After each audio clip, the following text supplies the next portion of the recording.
Honored Kustos, honored opponent, honored audience. Both academic researchers and the popular media are increasingly discussing how cultural pursuits can support well-being in today's society. This discussion is important, and if it continues to grow, it can hopefully support meaningful societal change. However, exactly how these positive effects can be brought about through cultural initiatives and what exactly their individual contributions are is often left unspoken.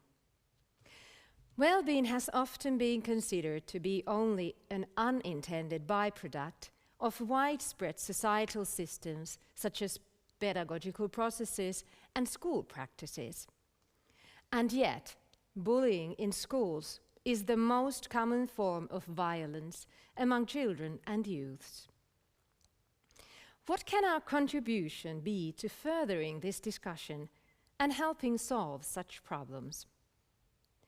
Although the teaching of music in schools has been rationalized by its potential for developing academic and social skills, this view commonly involves an assumption that everyone participating in music making or art in general would automatically experience similar benefits or indeed only positive effects. These kinds of assumptions underlying music education and education in general ignore the inherent complexity of social situations, how learning and well-being are influenced by the social context and social interactions, as well as the individuality of learners and their experiences.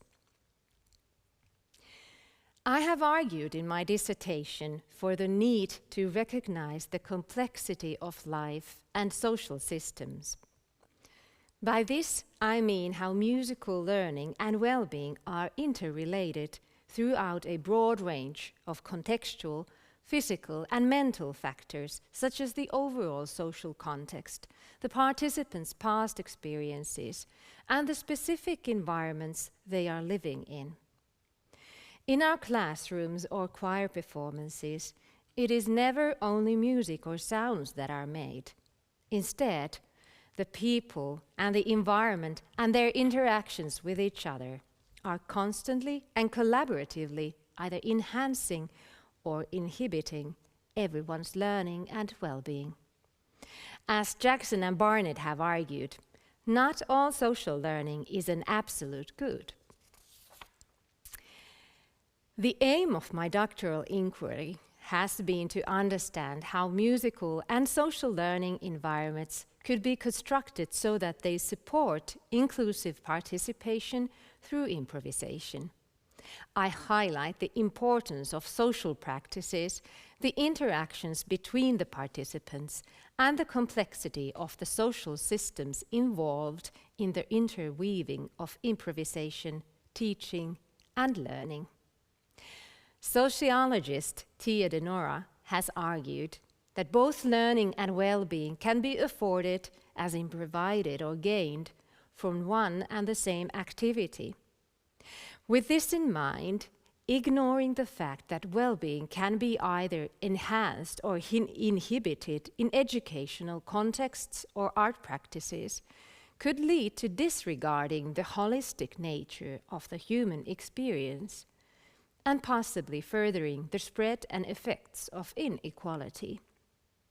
We need to realize and accept that when one is making music or learning music, it can also have consequences for one's well-being, whether that is a specific goal or not, and whether it is a piano lesson or music therapy.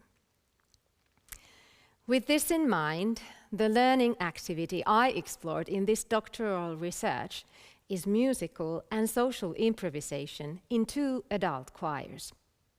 Although this was not a purely educational context or an activity dealing with children, my goal has been to understand and theorize what participants in improvisation can gain from the practice, what kind of conditions support this participation and the learning and well-being that occurs in those situations. For this purpose, I approached improvisation not only as a musical and creative practice, but also as a fundamentally social activity that is guided, supported, and developed by its context. This means that I looked at how those spaces are constructed, where the participants feel safe and able to improvise and socially participate in the ongoing music making, or withdraw from if they so choose. After studying these two adult choirs, I have made suggestions about conditions required for not only creative music making, but also equal participation. For instance, improvisation is often praised as being a democratic process that provides freedom and one that everyone can participate in. And yet, participation in improvisation can be experienced as intimidating or unequal, as other researchers have noted. In Finland, improvisation has been included in the national curriculum for quite some time, and yet it has not self-evidently transferred to the actual practice of musical education. According to a survey by Dr. Heidi Partti, only 14% of music educators in Finland in 2014 employed improvisation in their teaching.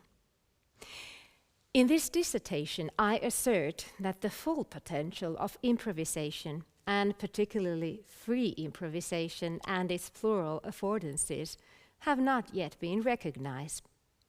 Furthermore, I argue that the significance of social context and the interrelation between musical learning, well-being, and equality needs to be reconsidered in order to encourage participation in creative learning and promote music making equally for all.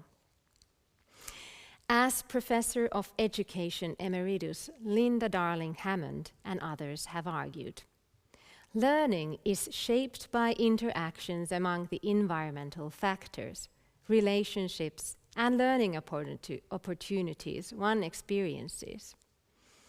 This includes the social climate, interactions with peers and teachers, and the overall surroundings.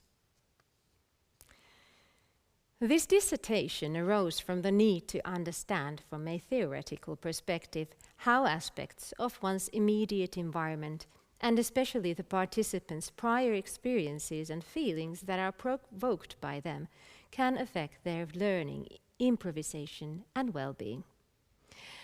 As I studied the phenomenon of collaborative improvisation in the practices of two choirs, I viewed improvisation not only as a musical creative process, but as a social practice. After all, in a similar sense as collaboration, everyday social actions and teaching are also improvised. This article-based dissertation includes 3 sub-studies, each published as an academic article, as well as a final synthesizing text. In the first sub-study, I unraveled the complexity of the phenomenon of improvisation, along with Professor Panagiotis Kanelopoulos. Our quest was to break down the limiting hierarchical oppositions related to different understandings of and approaches to improvisation, and to understand how these different approaches are related to each other and how they can coexist. We also analyzed further what kind of visions for improvisation pedagogy could emerge from these approaches. This process led to a realization of the plurality of improvisation. Our hope is that this mapping will provide a basis for not only researchers of improvisation, but also practitioners, so that they can better recognize and understand their own and others' approaches, and also consider how they can be a source of conflictual situations, even though they try to inclusively coexist. In the second and third sub-studies, I explored how the participants of 2 choirs narrated their experiences of collaborative improvisation and singing. The first case was a choir project for higher education students living with social anxiety, which I designed and led collaboratively with a psychologist and physiotherapist from the Finnish Student Health Services in 2013 to 2014. We offered the students the environment and tools to cope with their social anxiety while singing and improvising collaboratively. In addition to a wide range of improvisation practices, the musical material included a set of rehearsed pieces of popular music, which we performed at the end of the project collaboratively with 3 other vocal groups. The second case study was an improvisation choir, where I was an equal member with other improvisation enthusiasts. We performed and practiced only improvised music without a nominated conductor, which means that every process of the improvised music was collaborative and that we did not make use of any conducting cues or signs. The free vocal improvisation could include all kinds of sounds, ways of moving and positions in the room, and the music did not have to refer to specific musical genres or styles, although it could refer to them. In addition to upholding the quality of the music, in both choirs, the focus was always directed towards supporting the creative collaboration and quality of the social interactions. For this purpose, the participants were immersed in an applied improvisational theatre mindset that was learned through the practices and supported the pedagogical atmosphere.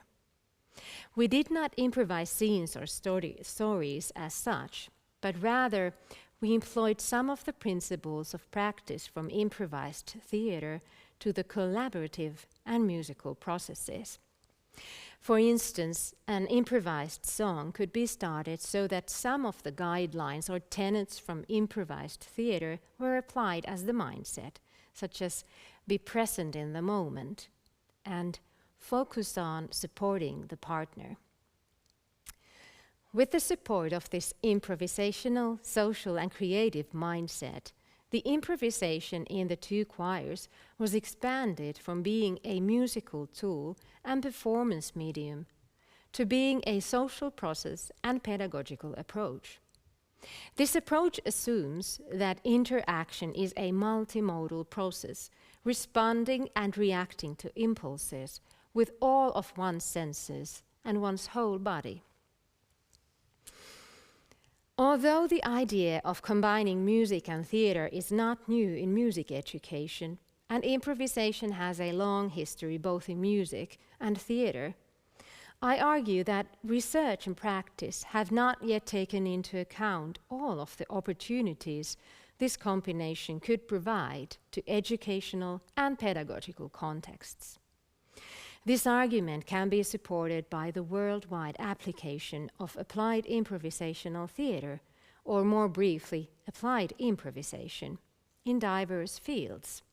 For instance, in the training of humanitarian workers for disaster response, in the treatment of depression, and for process development in academic, organizational, and educational contexts.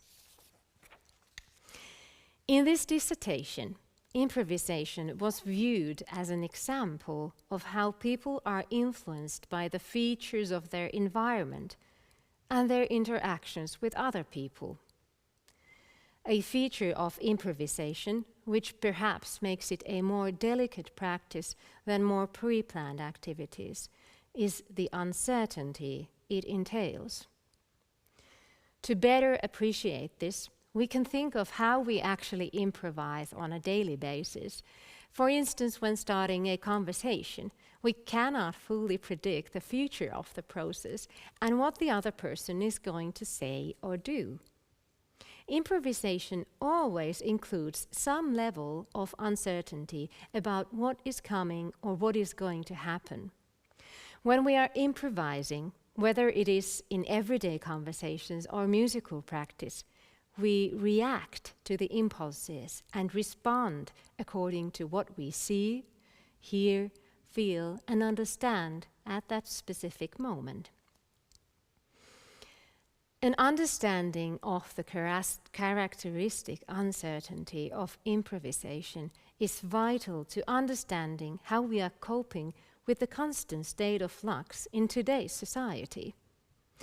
Our everyday social practices and work processes have been challenged by an accelerating state of flux, wherein we are forced to improvise as we adapt to increasingly complex environments, responding and reacting to an unstable world in interaction with the environment.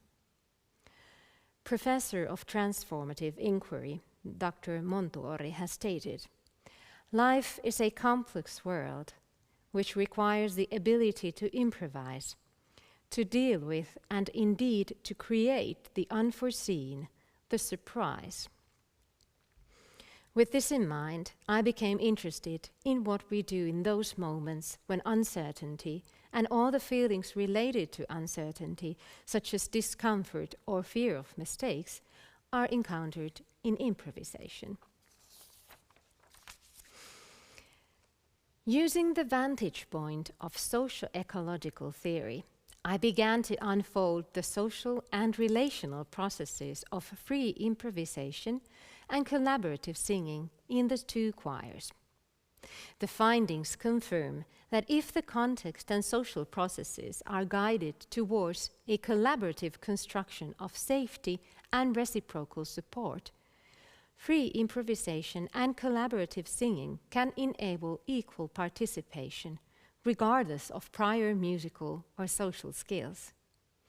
Supporting the quality of the social processes can allow the co-construction of environments where uncomfortable moments can be faced and mistakes can be redefined socially through interactions. These findings highlight the interrelatedness of an experience of safety and the quality of social interaction in collaborative learning. This was particularly important in the case of the choir called The Beat, which involved students living with social anxiety. Social anxiety is characterized by a fear of social situations and by being afraid of negative evaluations made by others. Although it touches the lives of at least 12% of the general population, it is often a concealed or hidden condition. Working with the research team, we concluded that the participants were able to socially and individually face their uncertainties and come to see social anxiety as normal, as illustrated by a quote from a participant. "Although we knew everyone was anxious, everyone looked normal." The experience of safety in a group was essential to this process, where coping with social anxiety and the act of choral singing and improvisation were combined. As described by another quote from a participant, "It didn't require any prior skills in singing, we just began to sing." The feeling of safety in the group supported the participants not only to perform at the end of the course, but in the musical improvisations in the sessions and also in everyday improvisations outside the choir. This is also an example of how the social environment became a game changer for the students.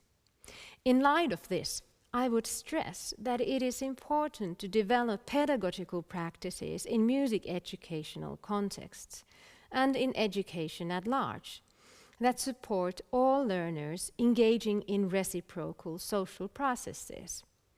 This means that in addition to upholding the quality of musical performance or teaching specific subject matter, it is important to provide the learners with resources to support the quality of their social interactions. More importantly, these two qualities need not be exclusive, and in fact could actually be inclusive, by which I mean that focusing on the quality or technical issues of music does not entail dismissing the support that these social processes require, and dependent on the situation, vice versa. In the case of the improvisation choir, I found that the practice required a collaboratively constructed, safe environment wherein the uncertainty of chaotic moments and silence could be tolerated. As the participants focused on the holistic social interaction, including sounds, bodily movements, and the use of space, they were able to individually achieve a sense of relaxation, further their singing skills, and gain the inspiration to pursue their music studies and their well-being, amongst other things. The experience of bodily liberation through vocal improvisation was also achieved by one of the participants when the sounds that were made were based on and then extended from the sounds in their everyday life. As one of the participants remarked, "I don't have any trouble making ugly and roaring sounds because the right way to do them wasn't taught in school. Ugly sounds don't exist there." These findings brought to light the significance of including untraditional and disruptive ways of using the voice in educational contexts. These could be incorporated into existing practices without criticisms of their musical value and be accepted in all age groups, encouraged by playful practices and supported by the teacher as co-improviser, if needed. In this way, the innate creativity we all possess could hopefully be supported in educational contexts, regardless of the learner's prior musical skills. As the philosopher and education researcher Gert Biesta has noted, emancipatory education starts from the assumption that students neither lack a capacity for speech nor that they are producing noise. It starts from the assumption that students are already speakers. On the basis of the findings in the 3 sub-studies of this dissertation, in the synthesizing text, I was able to discuss from a theoretical perspective how certain social and contextual conditions can both enable and disable not only participation in music making, but learning, well-being, and equality at large. This ecological framework links music education to the discussion of how well-being and equality are pursued and supported in music classrooms. Both learning and well-being are shaped and supported or undermined and hindered by the interactions with the people and the environment in both musical improvisation and learning situations. Therefore, it is crucially important to emphasize good quality, holistic interactions and to provide possibilities for all learners to musically and vocally improvise with all kinds of sounds. As a participant from the university students' beat choir said, "Everything I did had the group's support, but there was also space to be quiet. If I felt like it, I didn't have to do anything, and then there was space to try out something else and be affirmed by others."